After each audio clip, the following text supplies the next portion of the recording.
ਜੀ ਗਿਆਨੀ ਦਾ ਇੱਕ ਬਿਆਨ ਸੁਣ ਰਿਹਾ ਸੀ ਮੈਂ ਟੀਵੀ ਚੈਨਲ ਤੇ, ਕਹਿੰਦੇ ਰਾਜੇਵਾਲ ਹੁਣ 5 ਟਰੈਕਟਰ ਇਕੱਠੇ ਕਰਕੇ ਦਿਖਾ ਦਿਓ ਇਲੈਕਸ਼ਨ ਦੇ ਵਿੱਚ। ਨਹੀਂ ਨਾ ਮੈਨੂੰ ਛੇੜੋ ਨਾ, ਉਹ ਸਾਡਾ ਸੀ ਨਾ ਹੈ ਨਾ ਹੋਊਗਾ। ਕਿ ਡਰਾਇਆ ਗਿਆ ਈਸੀ ਨੂੰ ਜਾਂ ਜਿਵੇਂ ਕੋਈ ਦਬਾਅ ਸੀ ਕਿਸੇ ਦਾ ਪਿੱਛੇ। ਡਾਕਟਰ ਸਵੈਮਾਨ ਹੋਰਾਂ ਨੇ ਇਤਰਾਜ਼ ਜਤਾਇਆ ਸੀ ਕਿ ਕੁਝ ਕੁ ਟਿਕਟਾਂ ਸਹੀ ਨਹੀਂ ਦਿੱਤੀਆਂ, ਕੁਝ ਕੁ ਕੈਂਡੀਡੇਟ ਸਹੀ ਨਹੀਂ। ਅਫਸੋਸ ਹੈ, ਮੈਨੂੰ ਕਹਿਣਾ ਪੈਂਦਾ, is not part of the SKM. Aam Aadmi party ਕਹਿ ਰਹੀ ਹੈ ਕਿ ਇੱਕ ਜਿਹੜਾ ਮਹੀਨਾ ਲੱਗ ਜਾਂਦਾ ਪਾਰਟੀ ਰਜਿਸਟਰਡ ਹੋਣ ਤੇ, ਕਿਸਾਨਾਂ ਦੀ ਪਾਰਟੀ ਇੱਕ ਹਫ਼ਤੇ 'ਚ ਕਿਵੇਂ ਰਜਿਸਟਰਡ ਹੋ ਜੇ। ਅੱਜ ਕੇਜਰੀਵਾਲ ਕਹਿੰਦਾ ਹੈ ਵੀ ਮੈਂ ਤਾਂ ਜੀ ਦਿੱਲੀ ਦੇ ਪਾਣੀ ਦੀ ਸਮੱਸਿਆ ਹੱਲ ਕਰਨ ਦਾ ਮਤਲਬ SYL ਨਵੇਂ ਸਿਰੇ ਬਣਾਓ। ਪ੍ਰੋ ਪੰਜਾਬ ਕੌਣ? ਅਸੀਂ ਪ੍ਰੋ ਪੰਜਾਬ, ਜਿਹੜੇ ਇੱਥੇ ਦੇ ਜੰਪ ਵਾਲਾ ਇੱਥੇ ਹੀ ਰਹੇ। ਦੂਜਾ ਹੁੰਗਾਰਾ ਲੋਕਾਂ ਦੇ ਵਿੱਚ। ਤੁਸੀਂ ਇਸ ਗੱਲ ਤੋਂ ਅੰਦਾਜ਼ਾ ਲਾਓ, ਇੱਥੇ ਵਿਰੋਧੀ ਪਾਰਟੀਆਂ ਦੇ ਉਹਦੇ ਵਿਰੋਧੀ ਕਹਿੰਦੇ ਆ ਕਿ ਕਿਸਾਨ ਜਥੇਬੰਦੀਆਂ ਆਪਸ 'ਚ ਟੁੱਟ ਗਈਆਂ, ਆਪਸ 'ਚ ਪਾਟ ਗਈਆਂ। ਕਹਿੰਦੇ ਸਾਡੇ ਖੜਕਲੇ ਕੋਈ ਨਹੀਂ, 4 ਦਿਨ ਇਲੈਕਸ਼ਨ ਦੇ ਬਾਅਦ ਫੇਰ ਕੱਟੇ ਆ। ਖੜਕ ਕੇ ਚਿੱਬੇ ਹੀ ਹੋ ਗਿਆ ਹੁਣ ਤਾਂ।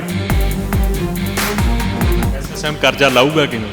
ਮੈਂ ਦੱਸ ਦਵਾਂ, ਅਸੀਂ ਇਹਨਾਂ ਵਾਂਗੂ ਖੱਡਾਂ ਵੇਚਾਂਗੇ ਨਹੀਂ ਨਾ, ਅਸੀਂ ਤਾਂ ਮਹਿਕਮਾ ਖੋਲ ਦਾਂਗੇ। ਕਿੰਨੀਆਂ ਸੀਟਾਂ ਦੀ ਰੀਲ ਲੈ ਕੇ ਜਾ ਰਹੇ ਹੋ? ਅਰਾਊਂਡ 70 ਔਰ ਅਬਵ 70।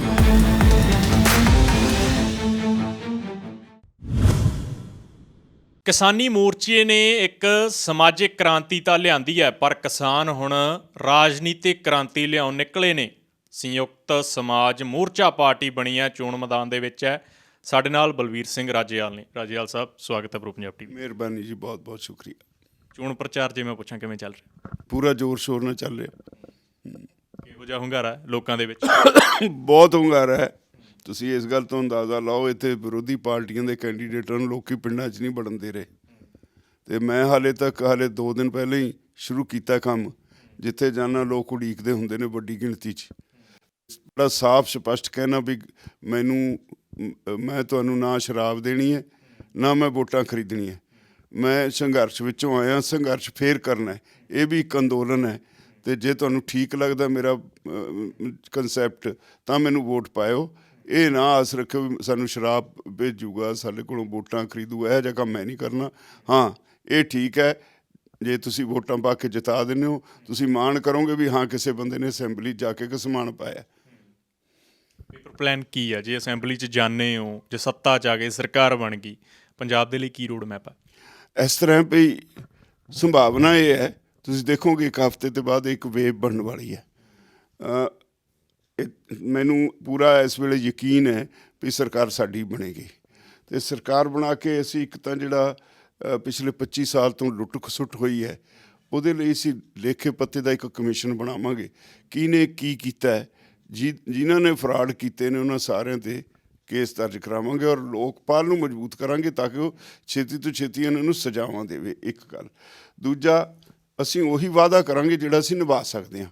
ਐਵੇਂ ਨਹੀਂ ਵੀ ਅਸੀਂ ਸਾਰਾ ਕਰਜ਼ਾ ਮਾਫ਼ ਕਰ ਦਾਂਗੇ, 1000 ਰੁਪਈਆ ਮਹੀਨਾ ਦਿਆਂਗੇ, 2000 ਰੁਪਏ, ਇੱਦਾਂ ਦਾ ਅਸੀਂ ਕੋਈ ਵਾਅਦਾ ਨਹੀਂ ਕਰਾਂਗੇ। ਕਿਉਂਕਿ ਅਸੀਂ ਚੰਗੀ ਤਰ੍ਹਾਂ ਥ੍ਰੈਸ਼ ਕੀਤਾ ਹੈ। ਪੰਜਾਬ ਅੱਜ ਹੈਗਾ 3.5 ਲੱਖ ਕਰੋੜ ਦੇ ਕਰਜ਼ੇ ਥੱਲੇ। ਅਤੇ ਸਥਿਤੀ ਇਹ ਹੈ ਵੀ ਜਿਹੜੇ ਪੰਜਾਬ ਦੇ ਸੋਮੇ ਨੇ, ਰਿਵਾਜ ਇਹ ਬਣ ਗਿਆ ਪੋਲੀਟੀਕਲ ਲੀਡਰਾਂ ਦਾ ਪਿਛਲੇ 30-35 ਸਾਲ ਤੋਂ। ਹੁਣ ਰਾਜਨੀਤੀ ਸੇਵਾ ਨਹੀਂ ਰਹੀ, ਇਹ ਬਣ ਗਈ ਵਪਾਰ। ਲੋਕ ਪਹਿਲਾਂ ਤਾਂ ਪੈਸੇ ਖਰਚਦੇ ਨੇ, ਇਨਵੈਸਟਮੈਂਟ ਕਰਦੇ ਨੇ, ਬਾਅਦ 'ਚੋਂ ਕਮਾਈ ਕਰਦੇ ਨੇ। ਅਤੇ ਜੇ ਤੁਸੀਂ ਸਹੀ ਦੇਖੋ ਤਾਂ ਜਦੋਂ ਸਰਕਾਰ ਬਣ ਜਾਂਦੀ ਹੈ, ਜਿਹਦੀ ਸਰਕਾਰ ਬਣ ਗਈ, ਜਿਹੜੀਆਂ ਖੱਡਾਂ ਨੇ ਰੇਤੇ ਦੀਆਂ, ਬਜਰੀ, ਇਹ ਕੁਦਰਤੀ ਬਖਸ਼ਿਸ਼ ਹੈ, ਅਸੀਂ ਤਾਂ ਕੋਈ ਪੈਸਾ ਨਹੀਂ ਲਾਇਆ। ਉਹ ਸਾਰੀਆਂ ਉਹੀ ਲੈ ਜਾਂਦੇ ਨੇ। 25,000 ਕਰੋੜ ਦਾ ਬਿਜ਼ਨਸ ਹੈ, ਸਾਡੇ ਕੋਲ ਸਿਰਫ 400 ਕਰੋੜ ਆਉਂਦਾ ਖਜ਼ਾਨੇ 'ਚ। ਸ਼ਰਾਬ ਪੰਜਾਬੀ ਸਭ ਤੋਂ ਵੱਧ ਪੀਂਦੇ ਨੇ, ਅਤੇ ਸ਼ਰਾਬ ਦਾ ਬਿਜ਼ਨਸ 55 ਤੋਂ 60,000 ਕਰੋੜ ਦਾ ਹੈ, ਸਾਡੇ ਕੋਲ ਆਉਂਦਾ 1700 ਕਰੋੜ। ਟਰਾਂਸਪੋਰਟ 'ਚੋਂ 17,000 ਕਰੋੜ ਲੈ ਜਾਂਦੇ ਨੇ। ਔਰ ਇਸ ਤਰ੍ਹਾਂ ਕਰਕੇ 1 ਲੱਖ ਕਰੋੜ ਰੁਪਈਆ ਉੱਪਰੋਂ ਮਲਾਈ ਲਾ ਕੇ ਲੈ ਜਾਂਦੇ ਨੇ। ਫਿਰ ਅੱਗੇ ਸ਼ੁਰੂ ਹੋ ਜਾਂਦੀ ਹੈ ਐਡਮਿਨਿਸਟ੍ਰੇਟਿਵ ਕਰਪਸ਼ਨ।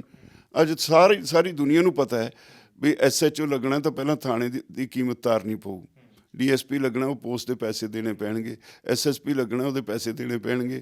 ਤਹਿਸੀਲਦਾਰ ਲੱਗਣਾ ਤਾਂ ਪੈਸੇ ਦੇਣੇ ਪੈਣਗੇ। ਨਾਇਬ ਤਹਿਸੀਲਦਾਰ ਲੱਗਣਾ ਤਾਂ ਪੈਸੇ ਦੇਣਗੇ। ਜਿੰਨੀਆਂ ਜਗ੍ਹਾਵਾਂ 'ਤੇ ਲੋਕਾਂ ਨੂੰ ਕੁਝ ਸੇਵਾ ਮਿਲਣੀ ਹੈ, ਉਹ ਹਰ ਜਗ੍ਹਾ ਪੋਸਟ ਵਿਕਾਊ ਹੈ।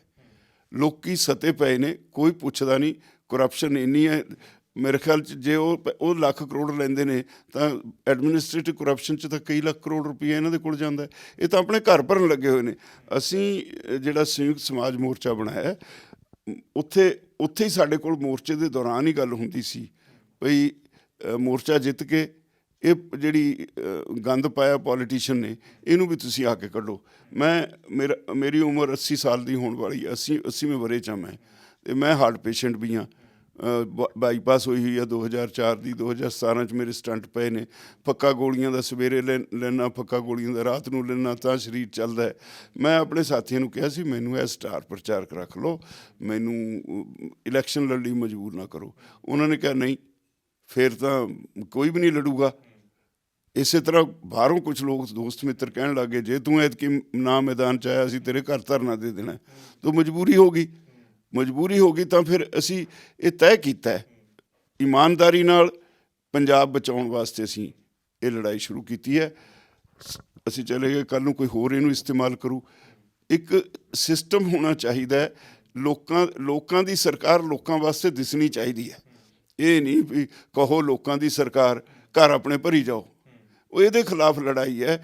ਜਿੰਨਾ ਪੰਜਾਬ ਡੁੱਬ ਗਿਆ, ਮੈਨੂੰ ਇੱਕ ਦੱਸਿਓ ਸੋਚ ਕੇ ਤੁਸੀਂ ਨੌਜਵਾਨ ਹੋ, 3.5 ਲੱਖ ਕਰੋੜ ਰੁਪਏ ਦਾ ਸਾਡਾ ਬਜਟ ਤਾਂ 60,000 ਕਰੋੜ ਦਾ ਨਾ, ਇਨਕਮ 60,000 ਕਰੋੜ ਹੈ। 50,000 ਕਰੋੜ ਤਨਖਾਹਾਂ 'ਚ ਨਿਕਲ ਗਈ, 10,000 ਕਰੋੜ ਰਹਿ ਗਿਆ, ਕਿਸ਼ਤ ਤੋਂ ਵੱਧ ਹੈ। ਫਿਰ ਜਿਹੜੀ ਡਿਵੈਲਪਮੈਂਟ ਉਹਦੇ ਵਾਸਤੇ ਹੋਰ ਕਰਜ਼ਾ ਲਓਗੇ ਨਾ। ਅੱਜ ਸਥਿਤੀ ਇਹ ਹੈ ਵੀ 3.5 ਲੱਖ ਕਰੋੜ ਕਰਜ਼ਾ ਹੋਣ 'ਤੇ ਤੁਹਾਨੂੰ ਪੰਜਾਬ ਨੂੰ ਕੋਈ ਬੈਂਕ ਕਰਜ਼ਾ ਦੇਣ ਲਈ ਤਿਆਰ ਨਹੀਂ, ਕੋਈ ਤੁਹਾਡੀ ਪ੍ਰੋਪਰਟੀ ਗਹਿਣੇ ਰੱਖੂਗੀ। SSM ਕਰਜ਼ਾ ਲਾਊਗਾ ਕਿਵੇਂ? ਹਾਂ, ਮੈਂ ਦੱਸਦਾ। ਜਿੰਨੇ ਮਾਫੀਆ ਨੇ, ਰੇਤ ਮਾਫੀਆ, ਸ਼ਰਾਬ mafia, cable mafia, transport mafia, ਇੱਕਦਮ ਗਲ ਘੁੱਟ ਦਾਂਗੇ। ਔਰ ਇਹ ਸਾਰੀ ਜਿਹੜੀ ਇਨਕਮ ਹੈ ਇਹਨਾਂ ਦੀ, ਜਿਹੜੀ ਲੁੱਟ ਕੇ ਲੈ ਜਾਂਦੇ ਆ, ਉਹ ਖਜ਼ਾਨੇ 'ਚ ਆਊ। ਅਸੀਂ ਇਹਨਾਂ ਵਾਂਗੂ ਖੱਡਾਂ ਵੇਚਾਂਗੇ ਨਹੀਂ ਨਾ। ਅਸੀਂ ਤਾਂ ਮਹਿਕਮਾ ਖੋਲ੍ਹ ਦਾਂਗੇ, ਨਾਲੇ ਤਾਂ ਰੁਜ਼ਗਾਰ ਮਿਲੂਗਾ ਨੌਜਵਾਨਾਂ ਨੂੰ, ਨਾਲੇ ਰੇਤਾ ਕੰਟਰੋਲ ਸਰਕਾਰ ਦੇ ਹੋਊਗਾ, ਨਾ ਲੋਕਾਂ ਦੀ ਲੁੱਟ ਹੋਊ, ਨਾ ਖਜ਼ਾਨੇ ਨੂੰ ਘਾਟਾ ਪਊ। ਇਸੇ ਤਰ੍ਹਾਂ ਟਰਾਂਸਪੋਰਟ ਵਿੱਚ ਇੱਕ ਪਰਮਿਟ ਲੈ ਕੇ 10-10 ਟਾਈਮ ਚੱਲਦੇ ਨੇ ਉਹਨਾਂ ਦੇ ਬੱਸਾਂ ਦੇ। ਇਹ ਕੰਮ ਨਹੀਂ ਹੋਵੇ, ਕੰਜਰਖਾਨਾ ਬੰਦ ਕਰਾਂਗੇ।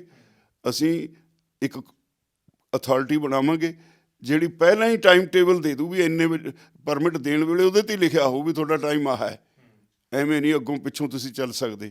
ਤਾਂ ਇਹ ਸਾਰਾ ਕੁਛ ਅਸੀਂ ਕੰਟਰੋਲ ਕਰਕੇ ਜਿਹੜਾ ਉਹ 1 ਲੱਖ ਕਰੋੜ ਰੁਪਏ ਇੱਧਰ ਲੁੱਟਦੇ ਨੇ, ਉਹ ਅਸੀਂ ਬਚਾ ਲਾਂਗੇ, ਉਹ ਖਜ਼ਾਨੇ 'ਚ ਆਏਗਾ। ਇੱਕ ਗੱਲ।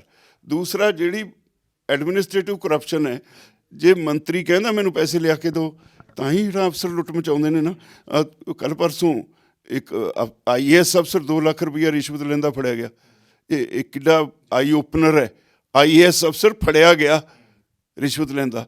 ਤਾਂ ਇਹਨੂੰ ਜੇ ਉੱਪਰ ਬੈਠਾ ਮਿਨਿਸਟਰ ਕਹੂਗਾ ਮੈਂ ਨਹੀਂ ਪੈਸੇ ਲੈਣਾ, ਮੈਂ ਕੰਮ ਲੈਣਾ, ਇਹ ਸਾਰੀ ਕਰਪਸ਼ਨ ਨੂੰ ਨੱਥ ਪੈ ਜੂ। ਜੇ ਸਾਲ 'ਚ ਨਹੀਂ, 6 ਮਹੀਨੇ 'ਚ ਨਹੀਂ, ਸਾਲ 'ਚ ਪੂਰੀ ਤਰ੍ਹਾਂ ਕੰਟਰੋਲ ਹੋ ਜੂ। ਇਹ ਤਾਂ ਕਰਪਸ਼ਨ ਤਾਂ ਹੁੰਦੀ ਹੈ ਜੇ ਉੱਪਰ ਬੈਠੇ ਜਿਹੜੇ ਕਹਿੰਦੇ ਨੇ ਪਹਿਲਾਂ ਮੈਨੂੰ ਦੱਸੋ ਕਿੰਨੇ ਪੈਸੇ ਦੇਣੇ ਨੇ। ਇਹ ਸਾਰਾ ਕੁਝ ਕੰਟਰੋਲ ਕਰਕੇ ਸਾਰਾ ਜਿਹੜਾ ਪੈਸਾ ਹੈ ਉਹ ਖਜ਼ਾਨੇ ਵੱਲ ਨੂੰ ਮੂੰਹ ਹੋ ਜੂ, ਆਪੇ ਕੰਟਰੋਲ ਹੋ ਜੂ। ਇੱਕ SSM ਹਾਲੇ ਤੱਕ ਜਿਹੜੀ ਆ ਰਜਿਸਟਰਡ ਨਹੀਂ ਹੋਈ ਆ। ਰੁਲਤੂ ਸਿੰਘ ਮਾਨਸਾ ਇਹ ਬਿਆਨ ਦਿੰਦੇ ਨੇ ਕਿ ਆਮ ਆਦਮੀ ਪਾਰਟੀ ਕਹਿ ਰਹੀ ਹੈ ਕਿ ਇੱਕ ਜਿਹੜਾ ਮਹੀਨਾ ਲੱਗ ਜਾਂਦਾ ਪਾਰਟੀ ਰਜਿਸਟਰਡ ਹੋਣ 'ਤੇ, ਕਿਸਾਨਾਂ ਦੀ ਪਾਰਟੀ 1 ਹਫ਼ਤੇ 'ਚ ਕਿਵੇਂ ਰਜਿਸਟਰਡ ਹੋ ਜਾਏ। ਕਹਿੰਦੇ ਦੂਜੀਆਂ ਪਾਰਟੀਆਂ ਜਿਹੜੀਆਂ ਨਹੀਂ ਚਾਹੁੰਦੀਆਂ ਕਿ SSM ਰਜਿਸਟਰਡ ਹੋਵੇ। ਦੇਖੋ, ਆਮ ਆਦਮੀ ਪਾਰਟੀ ਵੀ ਭਾਜਪਾ ਦੀ B ਟੀਮ ਆ। RSS ਵਾਲੇ ਉਹਨਾਂ ਨੇ ਆਪ ਮੰਨਿਆ ਵੀ ਮੇਰੀ ਫੈਮਿਲੀ RSS ਤੋਂ ਹੈ। ਉਹਨਾਂ ਨੇ ਹੀ ਭਾਜਪਾ ਨਾਲ ਮਿਲ ਕੇ ਸਾਨੂੰ ਖੱਜਲ ਖੁਆਰ ਕੀਤਾ। ਅਸੀਂ ਟੋਟਲ ਜਿਹੜਾ ਜੋ ਰਿਕੁਆਇਰਮੈਂਟ ਹੈ ਸਾਰੇ ਕਾਗਜ਼ ਪੱਤਰ ਤਿਆਰ ਕਰਾ ਕੇ ਉੱਥੇ ਦੇ ਆਏ। ਹਫ਼ਤੇ 'ਚ ਨਹੀਂ ਸੀ, ਉਹ 15 ਦਿਨਾਂ ਬਾਅਦ ਕਾਗਜ਼ ਸਾਡੇ ਉਹਨਾਂ ਨੇ ਦੇਖ ਲਏ। ਜਦੋਂ ਚੈੱਕ ਕਰਕੇ ਲੈਂਦੇ ਨੇ, ਜੇ ਕੋਈ ਕਮੀ ਹੁੰਦੀ ਹੈ ਜਦੇ ਕਹਿੰਦੇ ਨੇ ਪੂਰੀ ਕਰ ਦਿਓ। ਸਾਰੇ ਉੱਥੇ ਮੁਕੰਮਲ ਹੋ ਗਏ। ਜਿੱਦਣ ਪਬਲੀਕੇਸ਼ਨ 'ਤੇ ਆ ਗਈ ਨਾ, ਸਾਡੀ ਪਬਲੀਕੇਸ਼ਨ ਹੋ ਗਈ, ਮਤਲਬ ਉਹਦਾ ਮਤਲਬ ਇਹ ਹੁੰਦਾ ਵੀ ਤੁਹਾਡੀ ਰਜਿਸਟ੍ਰੇਸ਼ਨ ਹੋ ਗਈ। ਜਿੱਦਣ ਪਬਲੀਕੇਸ਼ਨ 'ਤੇ ਆ ਗਈ, ਇਹਨਾਂ ਨੇ ਇੱਕ ਦਿਨ ਪਹਿਲਾਂ ਪ੍ਰੈਸ ਕਾਨਫਰੰਸ ਕਰਕੇ ਸਾਡੇ ਖਿਲਾਫ ਰੌਲਾ ਪਾਇਆ ਅਤੇ ਜਿਹੜਾ ਇਲੈਕਸ਼ਨ ਕਮਿਸ਼ਨ ਸੀ ਉਹਨੂੰ ਡਰਾ ਕੇ ਸਾਡੀ ਉਹ ਬੈਕ ਲਿਆ ਕੇ ਫਿਰ ਫਾਈਲ ਸਾਨੂੰ ਉਹਦੇ 'ਤੇ ਓਬਜੈਕਸ਼ਨ ਲਾਤੇ ਬਹੁਤ ਸਾਰੇ। ਔਰ ਸਾਨੂੰ ਕਹਿ ਦਿੱਤਾ ਵੀ 45 ਦਿਨਾਂ ਦੇ ਵਿੱਚ ਤੁਸੀਂ ਇਹਦੇ ਓਬਜੈਕਸ਼ਨ ਰਿਮੂਵ ਕਰਕੇ ਸਾਨੂੰ ਭੇਜੋ। ਬੜੀ ਸ਼ਰਾਰਤ ਸੀ। ਤੁਹਾਨੂੰ ਲੱਗਦਾ ਤੁਸੀਂ ਕਿਹਾ ਡਰਾਇਆ, ਇੱਕ ਪਾਰਟੀ ਤੋਂ EC ਡਰ ਗਈ? ਮੈਂ ਗੱਲ ਕਰਦਾ ਪੂਰੀ ਹੁਣ ਦੇ, ਤੁਸੀਂ ਆਪ ਕਹੋਗੇ ਵੀ ਹਾਂ ਡਰਾਇਆ। ਔਰ ਜਦੋਂ ਉਹ 45 ਦਿਨ ਦਾ ਮਕਸਦ ਇਹ ਸੀ ਵੀ ਅਸੀਂ ਵੇਸਲੇ ਹੋ ਜਾਵਾਂਗੇ ਵੀ ਚੱਲ ਹੁਣ ਤਾਂ ਕੁਝ ਹੋਣਾ ਨਹੀਂ। ਉਹਦੇ ਵਿੱਚ ਕੁਝ ਨਹੀਂ ਸੀਗਾ ਆਬਜੈਕਸ਼ਨ ਲਾਉਣ 'ਚ। ਅਸੀਂ ਤੀਜੇ ਦਿਨ ਮੁਕੰਮਲ ਕਰਕੇ ਸਾਰਾ ਫੇਰ ਉੱਥੇ ਫਾਈਲ ਦੇ ਆਏ, ਸਾਰਾ ਕੁਝ ਨਾਲ ਸੀਗਾ। ਐਵੇਂ ਤੁਹਾਡਾ ਤੁਸੀਂ ਹੈਰਾਨ ਹੋਵੋਗੇ, ਉਹਨਾਂ ਨੇ ਸਾਨੂੰ ਉਸ ਚਿੱਠੀ ਵਿੱਚ ਤਾਂ ਇਹ ਵੀ ਲਿਖਤਾ ਵੀ ਸੰਯੁਕਤ ਸਮਾਜ ਮੋਰਚਾ ਆਲਰੇਡੀ ਰਜਿਸਟਰਡ ਹੈ। ਤੇ ਹੁਣ ਜਿਹੜੀ ਕੱਲ੍ਹ ਮੈਨੂੰ ਚਿੱਠੀ ਭੇਜਤੀ, ਬੜਾ ਵੱਡਾ ਡਰਾਮਾ ਹੋਇਆ ਇਹ, ਤੇ ਉਹਦੇ ਵਿੱਚ ਉਹਨਾਂ ਨੇ ਅਪਰੂਵ ਕਰਤਾ, ਕੱਲ੍ਹ ਅਪਰੂਵ ਕਰਤਾ। ਔਰ ਇਹ ਤੋਂ ਬਿਨਾਂ ਅਸੀਂ ਕੀਤਾ ਵੀ ਇੱਕ ਚਿੱਠੀ ਲਿਖੀ ਇਲੈਕਸ਼ਨ ਕਮਿਸ਼ਨ ਆਫ ਇੰਡੀਆ ਨੂੰ, ਬਈ ਤੁਸੀਂ ਰੂਲਸ ਨੇ, ਜੇ 10 ਬੰਦੇ ਵੀ ਕਹਿਣ ਵੀ ਅਸੀਂ ਇਕੱਠੇ ਇੱਕ ਪਾਰਟੀ ਦੇ ਅਸੀਂ ਇਲੈਕਸ਼ਨ ਲੜਨੀ, ਸਾਨੂੰ ਇੱਕ ਸਿੰਬਲ ਦੇ ਦਿਓ, ਤੁਸੀਂ ਦਿੰਦੇ ਰਹੇ ਹੋ, ਦਿੰਦੇ ਹੋ, ਅਤੇ ਸਾਨੂੰ ਅਸੀਂ 117 ਸੀਟਾਂ 'ਤੇ ਇਲੈਕਸ਼ਨ ਲੜਨੀ ਹੈ, ਸਾਨੂੰ ਇੱਕ ਕਾਮਨ ਸਿੰਬਲ ਦੇ ਦਿਓ। ਸਿੰਬਲ ਅਸੀਂ ਭੇਜਿਆ ਉਹਨਾਂ ਨੂੰ, ਰੂਲਸ ਦੇ ਮੁਤਾਬਕ ਅਸੀਂ ਆਪਣੇ ਵੱਲੋਂ ਸਿੰਬਲ ਕ੍ਰੀਏਟ ਕਰ ਸਕਦੇ ਹਾਂ, ਉਹ ਕ੍ਰੀਏਟ ਕਰਕੇ ਭੇਜਿਆ। ਉਹਨਾਂ ਨੇ ਨਾ ਹਾਂ ਨਾ ਜਵਾਬ ਹੀ ਨਹੀਂ ਦਿੱਤਾ।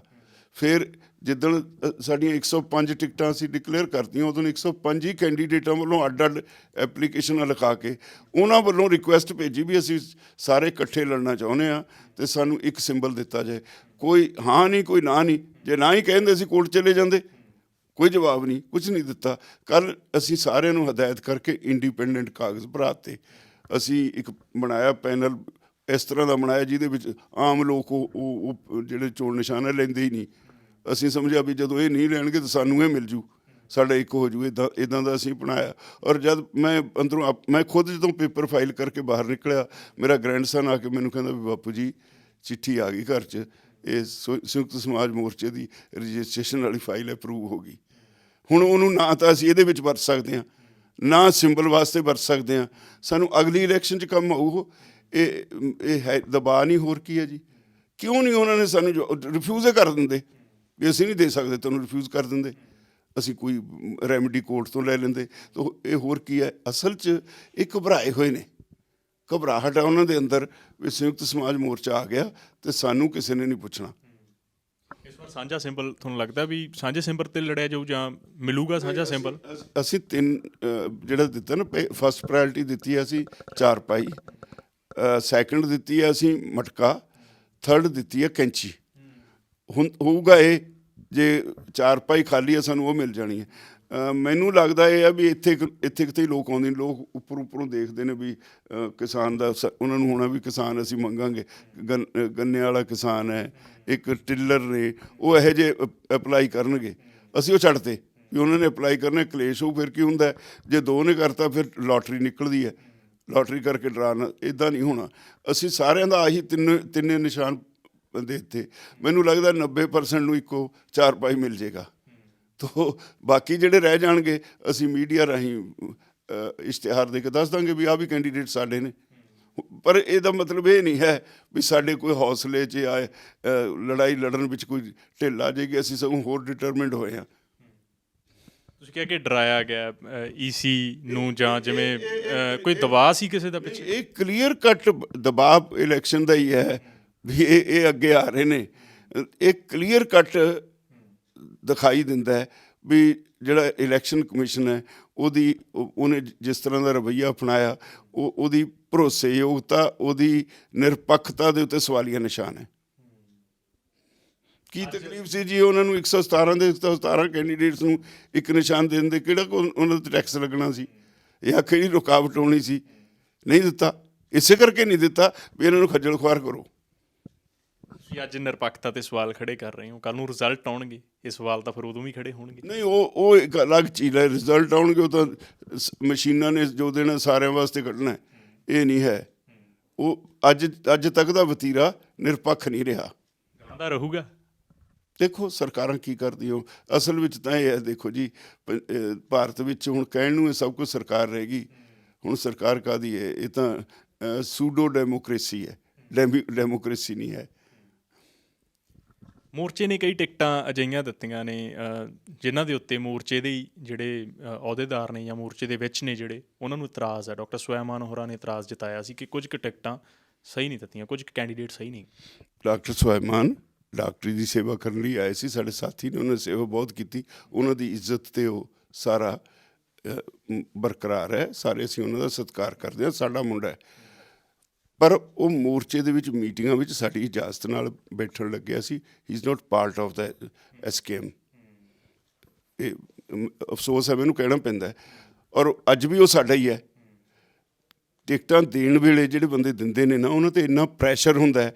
ਤੁਸੀਂ 15-20 ਦਿਨਾਂ ਵਿੱਚ ਆਏ, ਤਾਂ ਕੱਲ੍ਹ ਆਏ ਹਾਂ ਮੋਰਚੇ ਤੋਂ ਉੱਠ ਕੇ, ਟਿਕਟਾਂ ਵੀ ਵੰਡਣੀ ਹੈ, ਸਾਡੇ ਕੋਲ ਐਪਲੀਕੇਸ਼ਨ ਆ ਗਈਆਂ ਢੇਰ, ਉਹਨਾਂ ਦੇ ਵਿੱਚ ਸਿਲੈਕਸ਼ਨ ਕਿਤੇ ਸੌਖਾ ਕੰਮ ਤਾਂ ਨਹੀਂ ਹੈ। ਇਹ ਤਾਂ ਜਿਹੜੀਆਂ ਪੁਰਾਣੀਆਂ ਪਾਰਟੀਆਂ, ਇਹਨਾਂ ਕੋਲ ਤਾਂ ਇੱਕ ਸਿਸਟਮ ਬਣਿਆ ਹੋਇਆ, ਆਲਰੇਡੀ ਸਾਰਾ ਸਿਸਟਮ ਬਣਿਆ। ਇਹਨਾਂ ਦੇ ਹਰ ਜ਼ਿਲ੍ਹੇ ਵਿੱਚ ਜਥੇਦਾਰ ਇਹ ਦੱਸ ਦਿੰਦੇ ਨੇ ਵੀ ਇਹ ਬੰਦਾ ਚੰਗਾ ਜੀ, 2-3 'ਚ ਕੰਪੀਟੀਸ਼ਨ ਰਹਿ ਜਾਂਦਾ, ਔਰ ਇਹ ਲੰਬੇ ਸਮੇਂ ਤੋਂ ਚਲੇ ਆਉਂਦੇ। ਇਹਨਾਂ ਨੂੰ ਸਭ ਦਾ ਭੇਤ ਹੈ ਵੀ ਸਾਡਾ ਕਿਹੜਾ ਬੰਦਾ ਕੀ ਹੈ। ਅਸੀਂ ਤਾਂ ਨਵੇਂ ਹਾਂ, ਸਾਡੇ ਕੋਲ ਹੋਈਆਂ ਨੇ ਗਲਤੀਆਂ, ਇੱਕ ਨਹੀਂ ਕਈ ਹੋਈਆਂ ਨੇ। ਇਹ ਜਾਣਬੁੱਝ ਕੇ ਨਹੀਂ ਕੀਤੀਆਂ, ਉਹ ਗਲਤੀਆਂ ਹੋਈਆਂ 7। ਜਦੋਂ ਸਾਨੂੰ ਨਹੀਂ ਪਤਾ, ਸਾਨੂੰ ਕੁਛ ਬੰਦਿਆਂ ਨੇ ਆ ਕੇ ਕਹਿਤਾ ਆਹ ਕੈਂਡੀਡੇਟ ਬਹੁਤ ਵਧੀਆ ਜੀ, ਇਹ ਲੜਾਈ ਦੇ ਦੂ। ਸਾਡਾ ਨਿਸ਼ਾਨਾ ਸੀ ਵੀ ਜਿੱਤ ਸਕੂ। ਜਿੱਤਣ ਵਾਸਤੇ ਜੋ ਇਨਫਰਾਸਟਰਕਚਰ ਦੂਸਰਿਆਂ ਕੋਲ ਹੈ ਉਹ ਤੋਂ ਘੱਟ ਸਹੀ, ਪਰ ਹੈ ਤਾਂ ਸਹੀ ਇਹਦੇ ਕੋਲ। ਜਿਹਦੇ ਪੱਲੇ ਹੀ ਕੁਛ ਨਹੀਂ, ਉਹਨੂੰ ਕੀ ਕਰੋਗੇ। ਪਰ ਕਈ ਵਿਰੋਧ ਕਰਦੇ ਆ, ਜਿਵੇਂ ਇੱਕ ਉਮੀਦਵਾਰ ਅਸੀਂ ਡਿਕਲੇਅਰ ਕੀਤਾ ਮੁਕੇਰੀਆਂ ਤੋਂ, ਮੈਨੂੰ ਅੱਜ ਪਤਾ ਲੱਗਿਆ ਉਹਨੇ ਪੇਪਰ ਹੀ ਨਹੀਂ ਫਾਈਲ ਕੀਤੇ। ਕੀ ਕਰੋਗੇ ਤੁਸੀਂ? ਨਵੇਂ ਆ, ਨਵੇਂ ਪਹਿਲਾਂ ਇੱਦਾਂ ਦੀਆਂ ਗਲਤੀਆਂ ਹੁੰਦੀਆਂ ਹੀ ਨੇ। ਜਦੋਂ ਸਾਡਾ ਸਾਰਾ ਸਿਸਟਮ ਡਿਵੈਲਪ ਹੋ ਜਾਊਗਾ ਨਾ, ਫਿਰ ਇੱਥੇ ਵੀ ਅਸੀਂ ਉਹਨਾਂ ਵਾਂਗੂ ਦਿਆ ਕਰਾਂਗੇ ਟਿਕਟ ਘਸਾ ਕੇ। ਪਰ ਜਿਹੜੇ ਕਈ ਹੋਰ ਪਾਰਟੀਆਂ 'ਚੋਂ ਆਏ ਲੋਕ ਸੀ, ਜਿਵੇਂ ਪ੍ਰੇਮ ਸਿੰਘ ਚੰਦੂ ਮਾਜਰਾ ਦੇ ਭਾਂਜੇ ਨੂੰ ਟਿਕਟ ਦਿੱਤੀ ਗਈ ਹੈ, ਕੱਟਤੀ ਉਹਦੀ। ਜਦੋਂ ਉਹਦਾ ਪਤਾ ਲੱਗਿਆ ਵੀ ਇਹਦੇ ਇੱਦਾਂ ਕੇਸ ਬਣੇ ਨੇ, ਮੈਨੂੰ ਕਿਸੇ ਨੇ ਦੱਸਿਆ ਵੀ ਉਹਦੇ 'ਤੇ ਫਲਾਨੀ 376 ਦਾ ਕੇਸ ਬਣਿਆ, ਇਮੀਡੀਏਟਲੀ ਮੈਂ ਕਿਹਾ ਵਿਡਰਾ ਕਰ ਲਓ। ਅਸੀਂ ਉਹ ਟਿਕਟ ਵਾਪਸ ਲੈ ਲਈ। ਕਈ ਲੋਕ ਨੇ ਜਿਹੜੇ ਬਸਪਾ 'ਚੋਂ ਵੀ ਆਏ ਜਾਂ ਕਾਂਗਰਸ 'ਚੋਂ ਆਏ, ਜਿਹੜੇ ਕਦੇ ਕੈਂਡੀਡੇਟ ਹੁੰਦੇ ਸੀ ਉਹਨਾਂ ਦੇ। ਇੱਕ ਗੱਲ ਸਮਝੋ, ਕੋਈ ਬੰਦਾ ਅੱਜ ਤੋਂ 10 ਸਾਲ ਪਹਿਲਾਂ ਅਕਾਲੀ ਦਲ ਵਿੱਚ ਸੀਗਾ, ਮੁੜ ਕੇ ਅਕਾਲੀ ਦਲ ਛੱਡ ਕੇ ਆਪਣੇ ਘਰ ਬੈਠਾ ਹੈ, ਉਹਦੇ 'ਤੇ ਇਹ ਪਾਬੰਦੀ ਤਾਂ ਨਹੀਂ ਫॉर ਲਾਈਫ ਵੀ ਉਹਨੂੰ ਅਕਾਲੀ ਉਹ ਟਰੀਟ ਕਰੀ ਜਾਓ। ਇਸ ਤਰ੍ਹਾਂ ਜੇ ਕਿਸੇ ਨੂੰ ਦਿੱਤੀ, ਡਜ਼ਨਟ ਮੀਨ ਵੀ ਉਹ ਕਿਸੇ ਪੋਲੀਟੀਕਲ ਪਾਰਟੀ ਨੂੰ ਦਿੱਤੀ। ਇਹ ਵੀ ਦੇਖਿਆ ਗਿਆ ਵੀ ਕਿੰਨੀ ਦੇਰ ਦਾ ਘਰ ਬੈਠਾ ਹੈ, ਔਰ ਇਹਦਾ ਅਕਸ ਕੀ ਹੈ, ਲੋਕਾਂ ਦੇ ਵਿੱਚ ਅਕਸ ਕੀ ਹੈ, ਕੁਛ ਹੈ। ਲੋਕਾਂ ਨੂੰ ਤਾਂ ਹੀ ਤੋੜ ਸਕੂਗਾ ਜੇ ਪੱਲੇ ਕੁਛ ਹੈਗਾ। ਜਿੰਨੀਆਂ ਮਰਜ਼ੀ ਗੱਲਾਂ ਕਰੀ ਜਾਓ ਜੀ, ਉਹ ਬੰਦੇ ਦੇ ਅਕਸ ਨੇ ਲੋਕਾਂ ਵਿੱਚ ਟਰੈਵਲ ਕਰਨਾ, ਫਿਰ ਉਹਦੀ ਲੜਾਈ ਬਣਨੀ ਹੈ। ਤੁਹਾਡੇ ਵਿਰੋਧੀ ਕਹਿੰਦੇ ਆ ਕਿ ਕਿਸਾਨ ਜਥੇਬੰਦੀਆਂ ਆਪਸ 'ਚ ਟੁੱਟ ਗਈਆਂ, ਆਪਸ 'ਚ ਪਾਟ ਗਈਆਂ। ਕਹਿੰਦੇ ਜਿਹੜੇ ਮਾਲਵੇ ਦਾ ਜਿਹੜਾ ਧੜਾ, ਜੇ ਗੱਲ ਕਰ ਲਈਏ, ਉਗਰਾਹਾਂ ਨੇ, ਡੱਲੇਆਲ ਨੇ, ਹੋਰ ਕਈ ਜਥੇਬੰਦੀਆਂ, ਕਹਿੰਦੇ ਆਪਸ 'ਚ ਤਾਂ ਪਾਟੇ ਪਏ। ਮੈਂ ਨਾਂ ਨਹੀਂ ਲੈਣੇ, ਉਹਨਾਂ ਦੇ ਬੰਦੇ ਸਾਡੇ ਕੋਲੋਂ ਟਿਕਟਾਂ ਲੈ ਕੇ ਇਲੈਕਸ਼ਨ ਲੜ ਰਹੇ ਨੇ, ਔਰ ਉਹਨਾਂ ਦਾ ਕੇਡਰ ਸਾਨੂੰ ਸਪੋਰਟ ਕਰ ਰਿਹਾ। ਮੈਂ ਕਈਆਂ ਨੂੰ ਜਾਣ ਬੁੱਝ ਕੇ ਰੋਕਿਆ, ਮੈਂ ਕਿਹਾ ਵੀ ਇੱਦਾਂ ਕਰੋ, ਆਪਣੇ ਲੀਡਰਾਂ ਤੋਂ ਸਿਫਾਰਿਸ਼ ਕਰਾ ਦਿਓ, ਤੁਹਾਨੂੰ ਟਿਕਟ ਪੱਕੀ। ਟਿਕਟਾਂ ਸਾਰੇ ਹੀ ਮੰਗਦੇ ਸੀ। ਹਾਂ, ਉਹਨਾਂ ਦੀ ਕਿਤੋਂ ਤਾਰ ਹੋਰ ਹਿਲਦੀ ਲੱਗਦੀ ਹੈ, ਜਿਹਦੇ ਕਰਕੇ ਮਜਬੂਰੀ ਬਸ ਉਹ ਹੁਣ ਸਾਨੂੰ ਕਹਿੰਦੇ ਨੇ ਵੀ ਯਾਰ ਅਨਓਫੀਸ਼ੀਅਲੀ, ਬਿਲਕੁਲ ਸਾਨੂੰ ਜਦੋਂ ਮਿਲਦੇ ਨੇ ਉਹ ਕਹਿੰਦੇ ਨੇ ਯਾਰ ਅਸੀਂ ਕਿੱਥੇ ਜਾਵਾਂਗੇ, ਅਸੀਂ ਨਾ ਤਾਂ ਕਾਂਗਰਸ ਨੂੰ ਵੋਟ ਪਾ ਸਕਦੇ ਹਾਂ, ਨਾ ਅਕਾਲੀਆਂ ਨੂੰ, ਨਾ ਭਾਜਪਾ ਨੂੰ। ਥੋਤੇ ਬਿਨਾਂ ਸਾਡਾ ਕੌਣ ਆ, ਵੋਟ ਤਾਂ ਤੁਹਾਨੂੰ ਹੀ ਪਾਉਣੀ ਪੈਣੀ ਹੈ। ਅਸੀਂ ਬਾਹਰੋਂ ਬਾਹਰ ਕਹੀਂ ਜਾਂਦੇ, ਕਹੀਂ ਜਾਣ ਦਿਓ, ਅਸੀਂ ਕਹੀ ਜਾਓ, ਕੋਈ ਨਹੀਂ, ਸਾਡਾ ਪਰਿਵਾਰ ਹੈ। ਘਰ ਵਿੱਚ ਵੀ ਤਾਂ 20 ਵਾਰੀ ਭਾਂਡੇ ਖੜਕਦੇ ਨੇ, ਸਾਡੇ ਖੜਕਲੇ ਕੋਈ ਨਹੀਂ। 4 ਦਿਨ ਇਲੈਕਸ਼ਨ ਦੇ ਬਾਅਦ ਫੇਰ ਕੱਟੇ ਆ। ਖੜਕ ਕੇ ਚਿੱਬੇ ਹੀ ਹੋ ਗਿਆ ਹੁਣ ਤਾਂ। ਨਹੀਂ ਚਿੱਬੇ ਨਾ, ਚਿੱਬਾ ਕੁਛ ਨਹੀਂ ਹੋਇਆ ਨਾ, ਕੁਛ ਚਿੱਬਾ ਨਹੀਂ ਹੋਇਆ। ਇਹ ਤਾਂ ਚਿੱਬਾ ਹੁੰਦਾ ਜੇ ਕੋਈ ਤੇਰੇ ਮੰਨੇ ਵੀ ਹਾਂ ਚਿੱਬਾ ਹੋ ਗਿਆ, ਮੈਂ ਮੁੜ ਕੇ ਉਹਨੂੰ ਬੁਲਾਉਣਾ ਹੀ ਨਹੀਂ। ਸਾਡੀ ਇੱਦਾਂ ਦੀ ਸਥਿਤੀ ਨਹੀਂ ਹੈ। ਮੁਕਾਬਲਾ ਕਿਹਦੇ ਨਾਲ ਹੈ, ਕਿਹੜੀ ਪਾਰਟੀ ਨਾਲ ਮੁਕਾਬਲਾ? ਮੈਨੂੰ ਲੱਗਦਾ ਵੀ ਰਵਾਇਤੀ ਪਾਰਟੀ ਨੂੰ ਐਤਕੀ ਲੋਕ ਧੱਕਣਗੇ। ਹੁਣ ਇੰਨੇ ਕੈਂਡੀਡੇਟ ਨੇ, ਕਿਹਦੇ ਨਾਲ ਦੱਸੀਏ ਮੁਕਾਬਲਾ? ਅਸੀਂ ਸਭ ਤੋਂ ਉੱਤੇ ਜਾ ਰਹੇ ਹਾਂ। ਅੱਜ ਦੀ ਉਹ ਮੈਨੂੰ ਤੁਹਾਡੇ ਸਾਥੀ ਮੀਡੀਆ ਵਾਲੇ ਅੱਜ ਸਵੇਰ ਦੇ ਪਤਾ ਨਹੀਂ ਕਿੰਨੇ ਆਏ, ਉਹਨਾਂ ਨੇ ਇੱਥੇ ਮੇਰੇ ਹਲਕੇ 'ਚ ਸਰਵੇ ਕੀਤਾ। ਮੈਨੂੰ ਉਹ ਕਹਿੰਦੇ ਜੀ ਤੁਸੀਂ ਤਾਂ ਬਹੁਤ ਅੱਗੇ ਨਿਕਲ ਗਏ ਇਹਨਾਂ ਤੋਂ, ਹਾਲੇ ਮੈਂ ਕੱਢਣਾ ਸਾਰਾ ਹਲਕਾ 3 ਦਿਨਾਂ 'ਚ ਕਿੰਨੇ ਕੁ ਪਿੰਡ ਕੱਢ ਦੂੰ। ਹਾਂ, ਸਾਡੇ ਵਰਕਰਾਂ ਨੇ ਬੇਟ ਦਾ ਏਰੀਆ 80% ਡੋਰ ਟੂ ਡੋਰ ਕੱਢਤਾ, 40% ਇੱਧਰ ਕੱਢਤਾ ਢਾਹੇ ਦੇ ਵਿੱਚ। ਤੋ ਹੁਣ ਤੁਰਿਆ ਲੱਗਦਾ ਇਹ ਆ ਵੀ ਜਿਵੇਂ ਮੈਂ ਤੁਹਾਨੂੰ ਪਹਿਲਾਂ ਕਿਹਾ, ਮੈਕਸਿਮਮ 10 ਤਰੀਕ ਤੋਂ ਬਾਅਦ ਤੁਸੀਂ ਦੇਖੋਗੇ, ਫਿਰ ਆਓਗੇ, ਫਿਰ ਦੱਸਾਂਗੇ ਵੀ ਹੁਣ ਗੱਲ ਕਰੋ ਕਿਵੇਂ ਹਵਾ ਬਣਦੀ ਹੈ। ਲੋਕੀ ਸਤੇ ਪਏ ਨੇ, ਜਿਹੜਾ ਪੁਰਾਣਾ ਸਿਸਟਮ ਹੈ, ਜਿਹੜੀਆਂ ਰਵਾਇਤੀ ਪਾਰਟੀਆਂ, ਉਹਨਾਂ ਤੋਂ ਦੁਖੀ ਨੇ। ਕੋਈ ਰਾਹ ਹੀ ਨਹੀਂ ਛੱਡਿਆ ਲੋਕਾਂ ਨੂੰ। ਜੀ ਜਿਆਨੀ ਦਾ ਇੱਕ ਬਿਆਨ ਸੁਣ ਰਿਹਾ ਸੀ ਮੈਂ ਟੀਵੀ ਚੈਨਲ ਤੇ, ਕਹਿੰਦੇ ਰਾਜੇਵਾਲ ਹੁਣ 5 ਟਰੈਕਟਰ ਇਕੱਠੇ ਕਰਕੇ ਦਿਖਾ ਦੇਣ। ਉਹ ਮਹਾਰਾਜ ਉਹਨੂੰ ਮੱਥਾ ਟੇਕਿਆ, ਉਹ ਜਦੋਂ ਉਹਨੇ ਬਹੁਤ ਗਾਲਾਂ ਕੱਢ ਲਈਆਂ ਸਾਨੂੰ ਉੱਥੇ। ਉਹਦਾ ਤਾਂ ਸੁਭਾਅ ਹੈ, ਉਹਦੇ ਮੂੰਹ 'ਚ ਗੰਦ ਹੈ, ਮੈਂ ਤਾਂ ਨਹੀਂ ਕੱਢ ਸਕਦਾ ਬਾਹਰ। ਉਹ ਕਰੀ ਜੇ ਜੋ ਮਰਜ਼ੀ, ਮੈਂ 5 ਕਰ ਸਕਦਾ, ਨਹੀਂ ਕਰ ਸਕਦਾ, ਮੈਂ ਉਹਦੇ ਕੋਲੋਂ ਤਾਂ ਮੰਗਣ ਜਾਂਦਾ ਨਹੀਂ। ਉਹ ਆਰਾਮ ਦੀ ਨੀਂਦ ਸੌਵੇਂ, ਉਹ ਮੇਰੀ ਨਾ ਚਿੰਤਾ ਕਰੇ, ਆਪਣਾ ਫਿਕਰ ਕਰੇ। ਮੋਰਚੇ 'ਚ ਇੱਕ ਦੂਜੇ ਦੇ ਉੱਤੇ ਇਲਜ਼ਾਮ ਲੱਗੇ, ਮੋਰਚੇ 'ਚ ਵੀ ਜਿਸ ਤਰੀਕੇ ਦੇ ਨਾਲ ਹਰਦੀਪ ਸਿੰਘ ਡਿਬਡਬਾ ਉਹਨਾਂ ਨੇ ਵੀ ਇੱਕ ਪਾਰਟੀ ਬਣਾਈ ਹੈ, ਇਲੈਕਸ਼ਨ ਦੇ ਵਿੱਚ ਨਹੀਂ ਹੈ। ਨਾ ਮੈਨੂੰ ਛੇੜੋ, ਨਾ ਉਹ ਸਾਡਾ ਸੀ, ਨਾ ਹੈ, ਨਾ ਹੋਊਗਾ।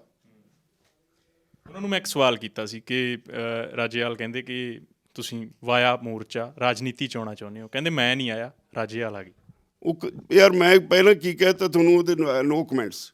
ਇਹੋ ਜਿਹੇ ਬੰਦੇ ਤੇ ਮੇਰਾ ਉਹਦੇ ਨਾਲ ਕੀ ਮੁਕਾਬਲਾ ਜੀ? ਤੁਸੀਂ ਕਿਹਾ ਜਿਹੜੇ ਬੰਦੇ ਦੀ ਹਿਸਟਰੀ ਉਹ ਇਹੀ ਆ ਵੀ ਬੈਕ ਟਰੈਕ ਕਰਦਾ, ਹਮੇਸ਼ਾ ਧੋਖੇ ਦਿੰਦਾ। ਨਾ ਪਲੀਜ਼ ਇਹੋ ਜਿਹੇ ਬੰਦੇ ਮੇਰੇ ਤੇ ਨਾ ਸਵਾਲ ਕਰੋ ਦਾ।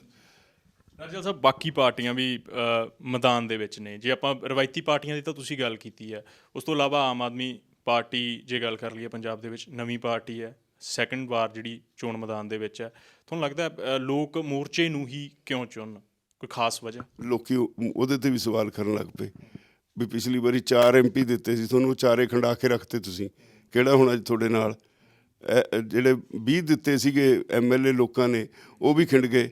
ਅਤੇ ਲੋਕ ਪੁੱਛਦੇ ਨੇ ਉਹਨਾਂ ਨੂੰ, ਔਰ ਉਹਨਾਂ ਦਾ ਵੀ ਵਿਚਰਨ ਦਾ ਤਰੀਕਾ ਢੰਗ ਉਹੀ ਹੈ ਜੋ ਬਾਕੀ ਰਵਾਇਤੀ ਪਾਰਟੀਆਂ ਦਾ, ਉਹ ਤੋਂ ਕੋਈ ਵਾਰ ਨਹੀਂ। ਔਰ ਤੁਸੀਂ ਮੈਨੂੰ ਦੱਸਿਓ ਜੀ, ਅਸੀਂ ਕਿਉਂ ਨਾ ਕਹੀਏ ਜਦ ਕੇਜਰੀਵਾਲ ਨੇ 3 ਕਾਨੂੰਨਾਂ ਦੀ ਹਮਾਇਤ ਕਰਤੀ, ਅੱਜ ਕੇਜਰੀਵਾਲ ਕਹਿੰਦਾ ਹੈ ਵੀ ਮੈਂ ਤਾਂ ਜੀ ਦਿੱਲੀ ਦੇ ਪਾਣੀ ਦੀ ਸਮੱਸਿਆ ਹੱਲ ਕਰ ਦੂੰ, ਇਹਦਾ ਮਤਲਬ SYL ਨਵੇਂ ਸਿਰੇ ਬਣਾਓ।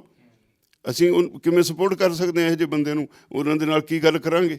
ਤਾਂ ਉਹਦੀ ਸਾਰੀ policies pro Haryana, pro Delhi ਨੇ, ਐਂਟੀ ਪੰਜਾਬ ਨੇ। ਮੈਂ ਧਾਰਮਿਕ ਪ੍ਰੋ ਪੰਜਾਬ ਕੌਣ ਹੈ? ਪ੍ਰੋ ਪੰਜਾਬ ਕੌਣ ਹੈ? ਅਸੀਂ ਪ੍ਰੋ ਪੰਜਾਬ ਜਿਹੜੇ ਇੱਥੇ ਦੇ ਜੰਪ ਵਾਲਾ ਇੱਥੇ ਹੀ ਰਹੇ। ਮੈਨੂੰ ਦੱਸਿਓ, ਮੈਨੂੰ ਇਹ ਜਿਹੜੇ ਗੱਲਾਂ ਕਰਨ ਵਾਲੇ ਨੇ, ਕਿਸੇ ਨੂੰ ਵੀ ਪੁੱਛ ਲਓ। ਮੈਂ ਆਪਣੀ ਜ਼ਿੰਦਗੀ ਦੇ 51 ਸਾਲ ਕਿਸਾਨ ਅੰਦੋਲਨ ਚਲਾਤੇ। ਕਿਸਾਨ ਅੰਦੋਲਨ ਜੇ ਜੰਮੇ ਆ ਉਸ ਵੇਲੇ ਮੇਰਾ ਕੰਸਟੀਟਿਊਸ਼ਨ ਲਿਖਿਆ ਹੋਇਆ, ਬਾਅਦ 'ਚ ਟੁੱਟ ਕੇ ਹੋ ਗਈਆਂ, ਬੱਤੀ ਹੋ ਗਈਆਂ, ਅਲੱਗ ਗੱਲ ਹੈ। ਬੱਤੀਆਂ ਦੇ ਵਿੱਚ ਵੀ ਲੈਫਟ ਨੇ, ਕੋਈ 15 ਤਾਂ ਲੈਫਟ ਹੀ ਨੇ, 15-16। ਅਤੇ ਲੈਫਟ ਵਾਲੇ ਤਾਂ ਕਰਦੇ ਹੀ ਹੁੰਦੇ ਨੇ ਕੁਛ। ਸਾਡੀਆਂ 15-16 ਹੋਈਆਂ, ਅਤੇ ਜਿੱਦਣ ਅਸੀਂ ਚੱਲੇ ਉਦਣ ਇਕੱਲੇ ਸੀ ਅਸੀਂ। ਅਤੇ 51 ਸਾਲ ਤਾਂ ਰਾਜੇਵਾਲ ਨਾ ਹੋਇਆ ਰਾਜਨੀਤਿਕ, ਨਾ ਰਾਜੇਵਾਲ ਨੇ ਕੁਛ ਕੀਤਾ ਮਾੜਾ, ਸਿਰਫ ਕਿਸਾਨੀ ਦਾ ਕੀਤਾ।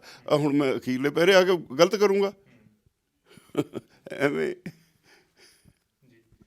ਰਾਜੇਵਾਲ ਸਾਹਿਬ, ਜਿਵੇਂ ਤੁਸੀਂ ਲੈਫਟ ਦੀ ਗੱਲ ਕੀਤੀ ਹੈ, ਲੈਫਟ ਦੀ ਜੇ ਗੱਲ ਕਰੀਏ, ਅਰਸ਼ੀ ਹੋਰਾਂ ਦਾ ਧੜਾ ਵੀ ਤੁਹਾਡੇ ਨਾਲ ਸੀ ਪਹਿਲਾਂ ਚੋਣਾਂ ਦੇ ਵਿੱਚ, ਹੁਣ ਕਹਿ ਰਹੇ ਕਿ ਅਸੀਂ ਅਲੱਗ ਤੋਂ ਚੋਣ ਲੜ ਰਹੇ ਹਾਂ, ਕੀ ਕਰਨ ਰਹੇ? ਮੈਂ ਕੀ ਕਹਾਂ, ਉਹਨਾਂ ਨੂੰ ਆਪਣੇ ਆਪ ਹੀ ਰੋਜ਼ ਸਟੈਂਡ ਬਦਲਦੇ ਆ। ਪਹਿਲਾਂ ਸਾਡੇ ਕੋਲ ਟਿਕਟਾਂ ਵਾਸਤੇ ਲੜਦੇ ਸੀ, ਫਿਰ ਬਾਅਦ 'ਚ ਕਹਿੰਦੇ ਸੀ ਅਲੱਗ ਲੜਨੀ ਹੈ। ਉਹ ਅਸੀਂ ਕਿਹਾ ਠੀਕ ਆ, ਅਲੱਗ ਲੜ ਲਓ, ਆਪਣੀ ਇੱਛਾ ਪੂਰੀ ਕਰੋ, ਸਾਨੂੰ ਤਾਂ ਕੋਈ ਇਤਰਾਜ਼ ਨਹੀਂ। ਪ੍ਰੀ ਪੋਲ ਤੋਂ ਜੇ ਗੱਲ ਕਰੀਏ, ਪ੍ਰੀ ਪੋਲ ਅਲਾਇੰਸ ਤਾਂ ਹੋਏ, ਪਰ ਜੇ ਗੱਲ ਕਰੀਏ ਚੋਣਾਂ ਤੋਂ ਬਾਅਦ ਅਲਾਇੰਸ ਹੋ ਸਕਦਾ ਕਿਸੇ ਨਾਲ? ਇਹ ਹਾਲੇ ਕੁਛ ਨਹੀਂ ਕਿਹਾ ਜਾ ਸਕਦਾ। ਜੇ ਸਾਨੂੰ ਲੱਗਦਾ ਵੀ ਅਸੀਂ ਉਹ ਸਰਕਾਰ ਬਣਾਉਣ ਦੇ ਯੋਗ ਹੋਵਾਂਗੇ, ਅਸੀਂ ਇਹਦੇ ਬਾਰੇ ਅੱਜ ਕਿਉਂ ਸੋਚੀਏ? ਜਦੋਂ ਸਥਿਤੀ ਜੇ ਇੱਦਾਂ ਦੀ ਉਪਜੂ ਫਿਰ ਦੇਖਾਂਗੇ, ਹਾਲੇ ਤਾਂ ਕੋਈ ਨਹੀਂ। ਕੁਛ MLA ਘਟਦੇ ਹੋਏ ਅਲਾਇੰਸ ਹੋ ਸਕਦਾ ਕਿਸੇ ਨਾਲ? ਨਹੀਂ, ਹਾਲੇ ਹੈ ਹੀ ਨਹੀਂ, ਘਟਣ ਵਾਲੀ ਦਿਮਾਗ 'ਚ ਹੀ ਨਹੀਂ ਗੱਲ। ਅਜੇ ਵਧਣ ਵਾਲੀ ਹੈ? ਹਾਂ, ਵਧਣ ਵਾਲੀ ਹੈ। ਕਿੰਨੀਆਂ ਸੀਟਾਂ ਦੀ ਰੀਡ ਲੈ ਕੇ ਜਾ ਰਹੇ ਹੋ ਫਿਰ? ਮੈਜੋਰਟੀ, ਅੱਛੀ ਮੈਜੋਰਟੀ ਲੈ ਕੇ ਜਾਵਾਂਗੇ, ਅਰਾਊਂਡ 70 ਔਰ ਅਬਵ 70 ਇੰਨੀਆਂ ਸੀਟਾਂ ਮਿਨੀਮਮ ਸਾਡੀਆਂ। ਮੈਨੂੰ ਇਹਨਾਂ ਵਾਂਗੂ ਝੂਠ ਬੋਲਣਾ ਨਹੀਂ ਆਉਂਦਾ, ਜਿਹੜੀ ਮੇਰੀ ਫੈਕਚੁਅਲ ਗੱਲ ਹੈ ਮੈਂ ਉਹ ਕਹਿਤੀ। ਸ਼ੁਕਰੀਆ ਜੀ, ਧੰਨਵਾਦ। ਥੈਂਕ ਯੂ ਜੀ, ਥੈਂਕ ਯੂ। ਇਹ ਸੀਗੇ ਬਲਵੀਰ ਸਿੰਘ ਰਾਜੇਵਾਲ, SSM ਦਾ ਮੁੱਖ ਮੰਤਰੀ। ਫੇਸ ਨੇ ਕਹਿ ਰਹੇ ਨੇ ਕਿ ਮੈਨੂੰ ਦੂਜਿਆਂ ਵਾਂਗ ਝੂਠ ਬੋਲਣ ਦੀ ਆਦਤ ਨਹੀਂ ਆ। ਕਹਿੰਦੇ ਜੋ ਅਸੀਂ ਕਰ ਸਕਾਂਗੇ, ਜੋ ਕਰ ਸਕਦੇ ਹਾਂ, ਉਹੀ ਵਾਅਦੇ ਲੋਕਾਂ ਦੇ ਨਾਲ ਕਰਾਂਗੇ। ਅਤੇ ਲੋਕ ਰਵਾਇਤੀ ਪਾਰਟੀਆਂ ਤੋਂ ਅੱਕੇ ਹੋਏ ਨੇ, ਇਸੇ ਕਰਕੇ ਲੋਕ ਇਸ ਵਾਰ SSM ਨੂੰ ਚੁਣਨਗੇ। ਅਤੇ EC ਦੀ ਜਿਹੜੀ ਨਿਰਪੱਖਤਾ, ਉਹਦੇ ਉੱਤੇ ਵੀ ਸਵਾਲ ਖੜੇ ਕੀਤੇ ਨੇ ਬਲਵੀਰ ਸਿੰਘ ਰਾਜੇਵਾਲ ਹੋਰਾਂ ਨੇ, ਪਰ ਕਹਿ ਰਹੇ ਨੇ ਕਿ ਮੈਜੋਰਿਟੀ ਦੇ ਨਾਲ ਅਸੀਂ ਇਸ ਵਾਰ ਪੰਜਾਬ 'ਚ ਸਰਕਾਰ ਬਣਾਵਾਂਗੇ। ਅਜਿਹਾ ਦਾਅਵਾ ਇਹ ਕਰ ਰਹੇ ਨੇ। ਕੈਮਰਾਮੈਨ ਅਸ਼ੋਕ ਬੈਨੀਪਾਲ ਦੇ ਨਾਲ ਮੈਂ ਸਿਮਰਨਜੀਤ ਸਿੰਘ, ਪ੍ਰੋ ਪੰਜਾਬ TV, ਸਮਰਾਲਾ।